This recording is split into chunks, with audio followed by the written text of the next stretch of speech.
Hello मित्रों, आप सभी का स्वागत है हमारे चैनल ए स्टॉक में। दोस्तों आज की वीडियो में हम डिस्कस करेंगे BD 108 ICT की महत्वपूर्ण समझ के कुछ मोस्ट इंपोर्टेंट क्वेश्चंस को। अगर दोस्तों आपको अच्छे मार्क्स लाने हैं तो Raja Mahendra Pratap Singh university BEd first year का जो एग्ज़ाम हुआ था BD 108 का, आप उसका एक बार पेपर को अच्छे से करके जाओ सॉल्व।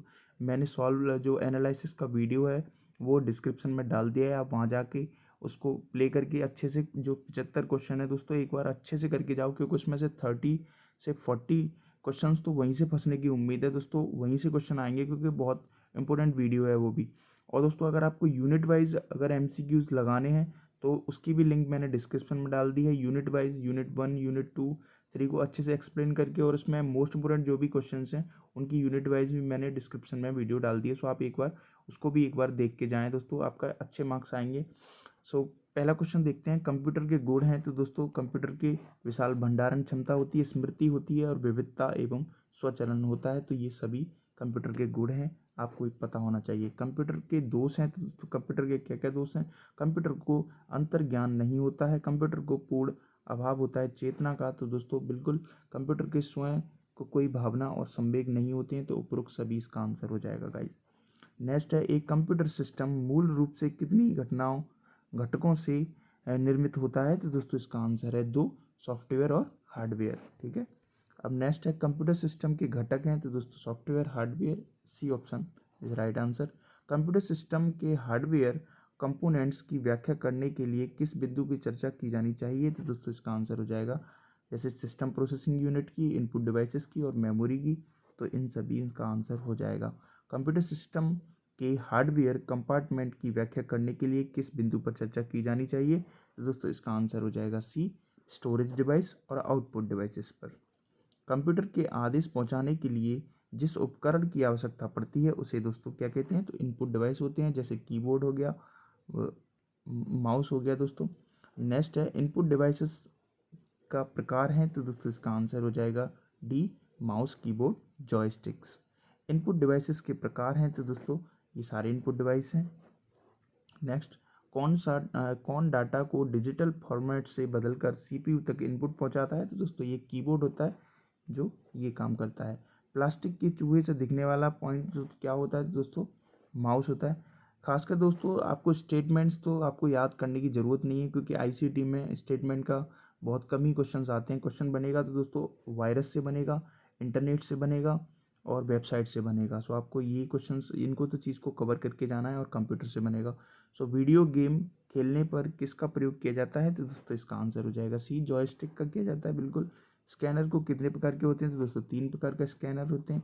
स्कैनर के प्रकार है, हैंडी होता है, एक फ्लैट बेड होता है, एक डैम टाइप का होता है। तो ये सभी इसका आंसर हो जाएगा। CPU के कितने भाग होते हैं। तो ओबियसली 3 भाग होते हैं दोस्तों, arithmetic logical unit, control unit और मेमोरी यूनिट। तो दोस्तों इसका आंसर हो जाएगा सी। नेक्स्ट, अर्थमेटिक किसके द्वारा संपन्न किया जाता है। तो दोस्तों इसका आंसर हो जाएगा डी, बिल्कुल। घटना, जोड़ना, गुणाना, ये अर्थमेटिक लॉजिकल यूनिट का काम है। जो लॉजिकल यूनिट का संपन्न है वो एंड और नॉट, ये गेट होते हैं दोस्तों, इनका कॉम्बिनेशन है ये सभी। CPU की तीव्र गति होती है। तो दोस्तों किस वजह से होती है। तो मेमोरी की वजह से होती है। CPU की फुल फॉर्म भी दोस्तों पूछी गई थी राजा महेंद्र प्रताप सिंह यूनिवर्सिटी में। तो सेंट्रल प्रोसेसिंग यूनिट दोस्तों आपको लगा देना आंसर। कंप्यूटर मेमोरी कितने प्रकार की है। तो दोस्तों 2 टाइप की होती है, प्राइमरी और सेकेंडरी। तो दोस्तों ये आ गई है प्राइमरी और सेकेंडरी, आपको याद रखनी है। 2 टाइप की मेमोरी होती है। अब दोस्तों प्राइमरी के पार्ट होते हैं, प्राइमरी के रैम और रोम होते हैं, और सेकेंडरी के जो आउटपुट डिवाइसेस होते हैं, जैसे फ्लॉपी डिस्क हो गई, हार्ड डिस्क हो गई, पेन ड्राइव हो गया। रैम भी दोस्तों पूछ रहा है, स्टैटिक रैम होती है, एक डायनामिक रैम होती है। C option is the right answer. ROM पूछ रहा है दोस्तों, तो रोम, ई प्रोम और ई प्रोम, ये सभी इसका आंसर हो जाएगा। आउटपुट डिवाइसेस के प्रकार हैं। तो दोस्तों आउटपुट डिवाइस में मॉनिटर आता है, प्रिंटर आता है, प्लॉटर आता है, ये सभी आ जाएगा। आउटपुट डिवाइसेज के प्रकार हैं। तो दोस्तों स्पीकर, साउंड्स, जो भी दोस्तों इंटरनल बाहर से लगता है, एक्सटर्नल डिवाइसेस होते हैं, उनको आउटपुट डिवाइसेस कहते हैं। इनपुट डिवाइसेस दोस्तों वो होते हैं जो कंप्यूटर को कमांड देते हैं। आउटपुट डिवाइस में जैसे स्पीकर हो गया, प्रिंटर हो गया, जिनसे हमें प्रोडक्ट मिलता है। कौन सी इंटरनेट साधन और सेवाएं नहीं है। तो दोस्तों इसका आंसर हो जाएगा सी, मल्टीमीडिया। ये एक इंटरनेट साधन और सेवाएं नहीं है दोस्तों। कंपनी या संगठन की समस्त आंतरिक सूचनाओं को पहुंचाने वाली सेवा, तो इंट्रानेट। दोस्तों 3 तरह की होती है, एक इंट्रानेट, एक एक्स्ट्रानेट और एक इंटरनेट। तो आपको याद रखना है, तीनों में कंफ्यूज नहीं होना है। दोस्तों किसी एक कंपनी या संगठन, किसी मतलब एक कंपनी के अंदर अंदर का नेटवर्क, मतलब कंपनी एक कंपनी है उसके अंदर का सिक्योर नेटवर्क है, तो उसको बोलेंगे इंट्रानेट। और दोस्तों एक या दो कंपनियों या दो से ज़्यादा कंपनियों को जोड़ रहा है आपस में, तो दोस्तों उसको बोलेंगे एक्स्ट्रानेट।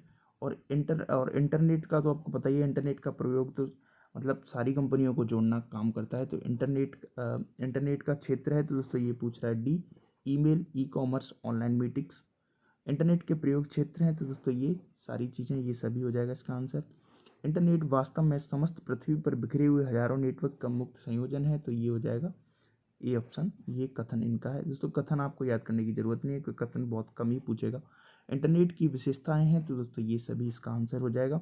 इंटरनेट की विशेषता है, तो दोस्तों विश्व में नवीनतम खबरें प्राप्त करना।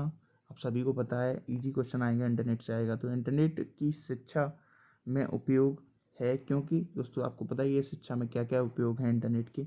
इंटरनेट कैसी सेवा है, तो दोस्तों इसका आंसर हो जाएगा इंटरनेट एक निजी सेवा है। आपको याद रखना है, बहुत इंपॉर्टेंट है दोस्तों क्वेश्चन। अब देखते हैं क्वेश्चन, एक निजी संगठन से संबंधित बंद नेटवर्क क्या कहलाता है। दोस्तों आ गया ये क्वेश्चन, तो इसको बोलते हैं इंट्रानेट। एक निजी संगठन से बंद नेटवर्क, दोस्तों एक कंपनी का नेटवर्क, तो उसको बोलते हैं इंट्रानेट। सभी संगठनों के मध्य खुला नेटवर्क, इसको बोलते हैं दोस्तों इंटरनेट। ठीक है। विभिन्न निजी संगठनों, अब दोस्तों निजी संगठन है लेकिन एक नहीं है, बहुत सारे हैं, उनके बीच में जो मध्य नेटवर्क होता है वो उसको बोलते हैं एक्स्ट्रानेट। ठीक है, आपको क्लियर हो गया होगा। इंटरनेट की सेवा है, तो इंटरनेट की सेवा कैसी है दोस्तों, ईमेल, वर्ल्ड वाइड वेब, ये सारी इंटरनेट की सेवाएं हैं। इंटरनेट की सेवा है दोस्तों चैटिंग है, सर्च इंजन है, सभी आंसर हो जाएगा। निम्नलिखित में से एक सर्च इंजन है, तो दोस्तों क्वेश्चन है गूगल एक सर्च इंजन है। ऑनलाइन संचार के लिए किसका प्रयोग किया जाता है, तो नहीं किया जाता, तो दोस्तों इसका आंसर है फोरम का। ऑनलाइन सहयोगी उपकरण है, तो दोस्तों इसका आंसर हो जाएगा स्काइप, वीडियो कॉलिंग। निम्न में से कौन सा सर्च इंजन नहीं है, तो दोस्तों सी, MS एक्सेल एक सर्च इंजन नहीं है। दोस्तों ये मोस्ट इम्पोर्टेंट क्वेश्चन है, यहाँ से ये क्वेश्चन बन सकता है। WAN, वैन का पूछ रहा है, इसका फुल फॉर्म क्या होता है, तो वाइड एरिया नेटवर्क होता है, आपको याद रखना है। सूचना राजपथ किसे कहा जाता है, तो दोस्तों इसका आंसर हो जाएगा इंटरनेट। निम्न में से कौन सा सोशल नेटवर्किंग सर्विस नहीं है, तो दोस्तों इसका आंसर हो जाएगा सी, ब्लॉग एक सोशल नेटवर्क नहीं है। ईमेल की विशेषताएं हैं, तो दोस्तों ईमेल की विशेषताएं, ईमेल सूचना एवं संदेश संप्रेषण को सबसे मिथ्यावादी साधन है। इनमें धन एवं समय कम लगता है। इसके द्वारा निजी एवं सूचनाएं संदेशों को सुरक्षित रखा जाता है, तो D option is the right answer. Next देखते हैं, अधिगम की नवीन एवं उभरती तकनीक है, तो दोस्तों इसका आंसर हो जाएगा D option is the right answer. अधिगम की नवीन एवं उभरती तकनीक दोस्तों कौन सी है, तो दोस्तों आवासीय कक्षा और webinar, C is the right answer. MOOC की फुल फॉर्म दोस्तों आपको याद रखनी है, 2 या 3 क्वेश्चन बने थे राजा महेंद्र प्रताप यूनिवर्सिटी में यहाँ से, तो मूक से आपसे पढ़ के जाना है दोस्तों। मूक के क्वेश्चन मैं करवा दूंगा, मैसिव ओपन ऑनलाइन कोर्स, और आपको नीचे डिस्क्रिप्शन में मैंने लिंक दिया है दोस्तों, वो यूनिट वाइज है और काफ़ी अच्छे से एक्सप्लेन है, तो आप एक बार उसको भी देख लेना, यूनिट वाइज हैं जो वीडियोज़ हैं। नेक्स्ट देखते हैं मूक क्या है, तो दोस्तों एक वेबसाइट आपको याद रखना है। मूक का प्रचलन कब आई, तो दोस्तों मूक है जो कब आई, 2008 में आया। मूक शब्द पहली बार किसने प्रयोग में लाया, तो दोस्तों इसका आंसर है सी, ये डेवर कॉर्बियस। सन 2008 में ऑनलाइन पाठ्यक्रम मूक में प्रवेश लेने वाले विद्यार्थियों की संख्या कितनी थी, तो दोस्तों ये 25 थी। किस सन में Massachusetts Institute of Technology open course ware MOOC संसाधनों का पहला संग्रह बना, तो दोस्तों इसका आंसर है सी, 2011 में बना दोस्तों। डेटाबेस सॉफ्टवेयर का उदाहरण है, तो डेटाबेस सॉफ्टवेयर का उदाहरण है MS एक्सेल और Oracle, C option is right answer. Presentation software के उदाहरण है दोस्तों, यहाँ से क्वेश्चन बना था, तो इसका आंसर हो जाएगा सी, कीनोट्स और माइक्रोसॉफ्ट पावर पॉइंट दोस्तों। वर्ड प्रोसेसिंग उपलब्ध सुविधाएं हैं, तो दोस्तों इसका आंसर हो जाएगा डी, उपरोक्त सभी is right answer. Word processor में उपलब्ध सुविधाएं हैं, तो वर्ड प्रोसेसर में दोस्तों टेक्स्ट के स्थान पर परिवर्तन व कॉपी करना, मेल मर्ज करना, विभिन्न प्रकार के फ्रंट सुविधाएं, तो आपको पता ही है MS वर्ड में क्या होता है दोस्तों। वर्ड प्रोसेसर से उपलब्ध सुविधाएं हैं, तो दोस्तों इसका आंसर हो जाएगा सी, प्रिंटिंग, फाइलों के प्रोजेक्शन। माइक्रोसॉफ्ट वर्ड का संक्षिप्त में कहा जाता है? तो दोस्तों माइक्रोसॉफ्ट वर्ड को MS वर्ड भी कहा जाता है, आपको पता है। ये आंसर सॉरी दोनों ऑप्शन एक जैसे दे रखे हैं दोस्तों। नेक्स्ट, माइक्रोसॉफ्ट वर्ड का प्रयोग किस कार्य के लिए किया जाता है? तो दोस्तों इसका आंसर हो जाएगा D, resume, letter writing, mail merge. Microsoft Word का प्रयोग किस कार्य के लिए किया जाता है? दोस्तों वाक्य बनाना, शब्द लिखना, पैराग्राफ।